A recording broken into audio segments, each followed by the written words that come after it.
Are you a first-time seller thinking of selling and your last selling experience was not what you thought it would be? Or are you a landlord/investor thinking about selling in this market? Never in history has it ever been so important to make the right choices when thinking about selling. The right strategy, the right price, the right person, the right guide could make 10, 20, 50, even $100,000 difference to you right now. It doesn't matter if you bought 20 years ago, 10 years ago, 5 years ago, or even last year. The thought of selling, let alone in this market, can be a daunting, stressful task. Thankfully, we've got you covered, and all you need to do in order to avoid losing 10, 20, 30, even $100,000 is simply watch this video right to the end, where we go over the 7 costly mistakes that we see people make constantly. And the last one is a little tricky, so you're gonna wanna pay close attention to that one.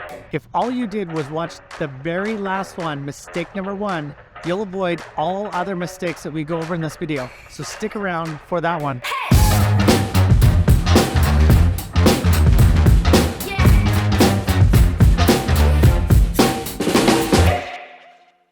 Before we dive into that, I want you to hit that subscribe button, turn on the notifications, and leave a comment below as to what you think the biggest mistake you made when you were selling your last home, if you're a previous homeowner and or previous seller. So again, click or put the comments below what you think your biggest mistake was. My name's Chris Cochran, experienced realtor with eXp Realty. I've worked for great places like RE/MAX, Royal LePage, Pemberton Homes, and now I work for eXp because it's the best choice for you and the best choice for me. However, I have been an award-winning realtor since I got into the business in 2005, and I'm going to tell you right now, awards do not mean anything when it comes to selling your house right now. Sure, it means I've got some experience. Sure, it means I can achieve a certain amount of success. Sure, it means I've had systems and I've got things in order to manage things when it gets busy, but it doesn't mean anything when it comes to selling your house. Okay, mistake number 7, simply going it alone.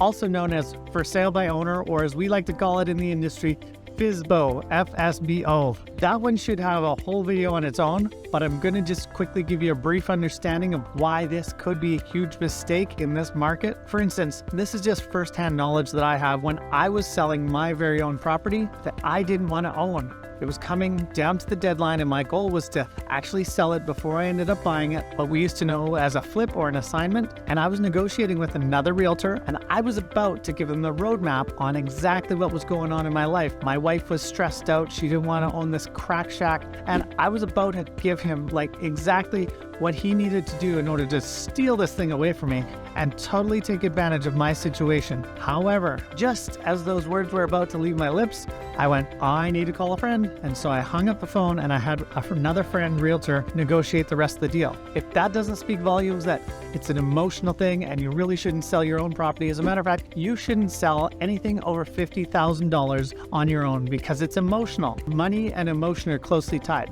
I have countless other stories of clients making costly mistakes before I was brought into the picture or being taken advantage of by savvy for sale by owner predators. The video is far too short to get into that, so let's just leave it at that. For sale by owner, going it alone, whatever you want to call it, is mistake number 7. Mistake number 6, not preparing the property correctly. So what I mean by that is either not taking the time where you're getting all the documents, or maybe that you've hired a newer realtor and they just are so excited to get this new listing up on the MLS and they take advantage of that and they just rush you through the rest of the process. Maybe you need to get some documentation on certain things that are maybe left undone, or you have a couple of projects you'd like to wrap up. There's any number of ways you can screw up getting the property prepared for the MLS. Basically, preparation, preparation, preparation. And if you screw that up, you never get a second chance to make a first impression. This could cost you 10, 20, 30, even $100,000 if not done correctly, all in itself.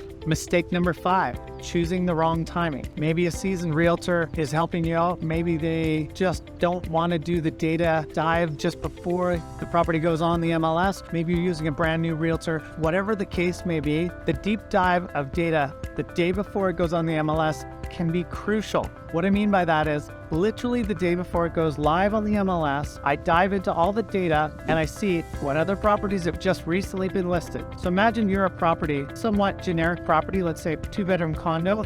and 3 other properties in your same building just got listed 3 days before or a day before you wanted to go live on the MLS, what do you think that would do to your ability to sell? Let's say you were the highest priced out of those 3. So again, timing is everything. Not just timing in the, the realm of seasonally timing it, but literally what day of the week you want to put the property on the market. Checking the data just before it goes on the market, seeing what other sales have sold for, or waiting for a property to sell in your building. These things can all make a big difference. And again, all these differences add up to 10, 20, maybe $50,000. So again, timing is everything. Mistake number 4, choosing the wrong photos. Now, this may seem trivial, but what you and I see as our own personal properties and what consumers like to see when it comes to looking at the MLS are 2 totally different things. Add to that, you've got several photographers in Greater Victoria that specialize in real estate. They all have their own special spice they like to add to each individual photo, or their style,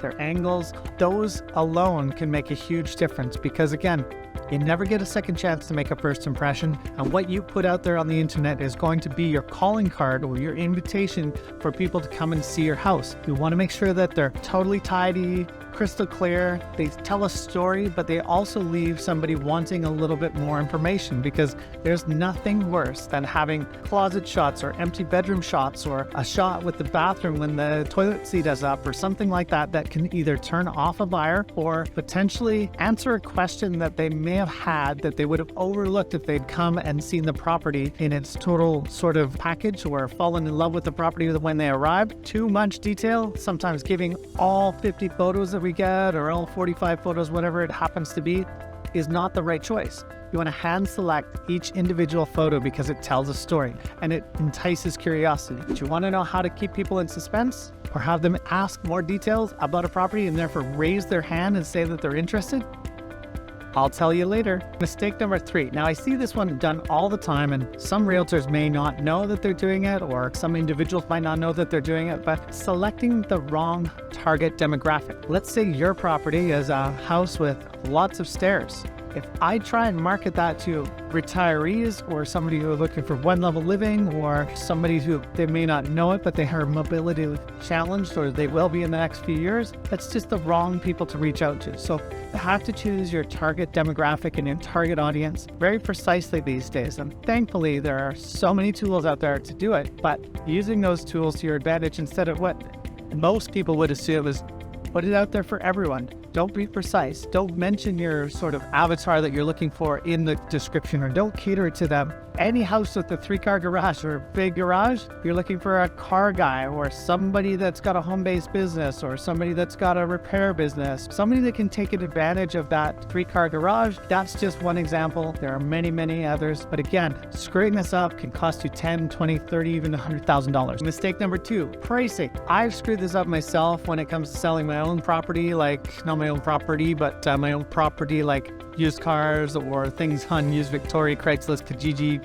Marketplace, that sort of thing. If you price things too high, people just absolutely ghost it. They do not make inquiries. 6 months ago, we could totally screw this up in real estate, because if we chose a price that was too high, all we had to do was wait a couple weeks or month, and that the rising prices would have caught up to that. But right now, that's not the case. And so pricing something in order to sell it in a reasonable amount of time is key. And so how you do that is with data and advice. And then having that data and advice curated or put to you in layman's terms so that you can understand it and so you can compare. I think my house is the best on the block. My wife absolutely does. As a matter of fact, she thought our house just last week was worth at least $300,000 more than I believe I could sell it for right now. And I'm a little biased. So you can see how confirmation bias, or whatever they want to call it, just your things are not always the best things that the consumer are looking for. So you have to look at it objectively, and you have to take the emotion out of it, and you have to get advice from the right person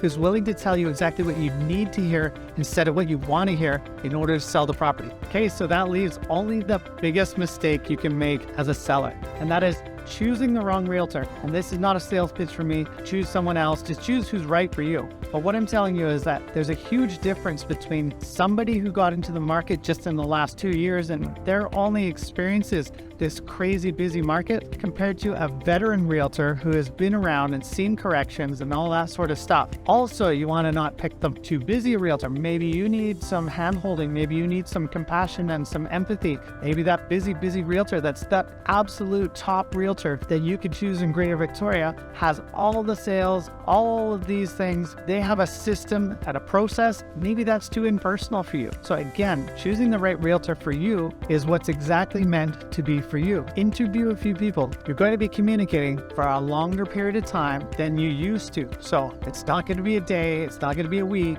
You're not going to be stuck with this person just for a couple of days while the property sells. It's going to be potentially months. Wouldn't you want to have a conversation with someone who you felt was professional, had compassion, and was able to put themselves in your shoes and see what you're seeing, answer your concerns, and tailor their message to you instead of let's say the top producing realtor in Greater Victoria that just literally barely you can get that person on the phone. You need to choose the right realtor for you. And I've seen fantastic realtors that just maybe not have the experience of this current market screw things up time and time again. And again, I don't want to say that they're costing you money, but a mistake where you could sell for X price and then only 3 months later it's X minus $50,000 or X minus $100,000. Wouldn't that money have better use in your bank account? You want to choose the right realtor and you don't want to erode away your bottom line. You want the most amount of money in your bank account at the end of the day after this process